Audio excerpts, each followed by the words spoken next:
তাকবীর আল্লাহু আকবার নারায়ে তাকবীর আল্লাহু আকবার। আমরা এখান থেকে মার্চ ফর গাজা এখান থেকে মিছিল নিয়ে আমরা সোহরাওয়ার্দী উদ্যানে চলে যাব। এখান থেকে আমাদের উদ্দেশ্য হচ্ছে গাজার উপরে, ফিলিস্তিনের উপরে যে হামলা চলছে এটার তীব্র নিন্দা জানাচ্ছি এবং অবিলম্বে এই যুদ্ধ বিরতির আমরা চাচ্ছি।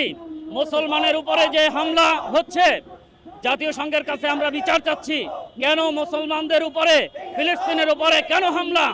আমরা এটার তীব্র নিন্দা জ্ঞাপন করছি এবং আমরা চাই অবিলম্বে মুসলমানের উপরে এই হামলা, ফিলিস্তিনের উপর হামলা অবিলম্বে বন্ধ করা হোক।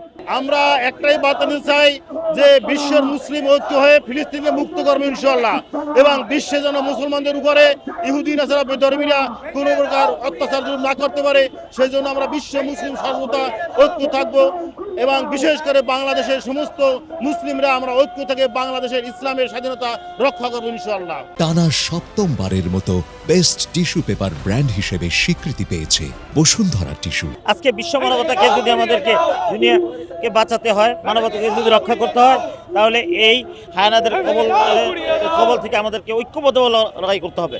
আর এই ঐক্যবদ্ধ লড়াইয়ের আহ্বান জানাচ্ছি, সাথে সাথে মানবতা মুক্তি পাক, ফিলিস্তিনবাসী মুক্তি পাক। বাংলাদেশটা আমরা বার্তা দিতে চাই, ফিলিস্তিনের আমরা স্বাধীনতা হিসাবে ঘোষণা করতেছি এবং ফিলিস্তিনকে আমরা স্বাধীন রাষ্ট্র হিসাবে আজীবন স্বীকৃতি দিতে চাই।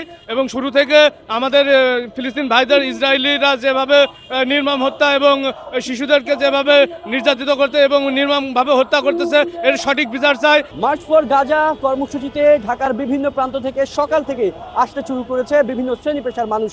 তাদের একটাই আবেদন জাতিসংঘের কাছে, যেখানে গাজায় যে ধরনের বর্বরতা চালিয়েছে ইসরায়েল সেটার সুষ্ঠু বিচার এবং নেতানিয়াহুকে আইনের আওতায় নিয়ে আসা, ফিলিস্তিনকে সাথে সাথে স্বাধীন রাষ্ট্র হিসেবে স্বীকৃতি দেয়া।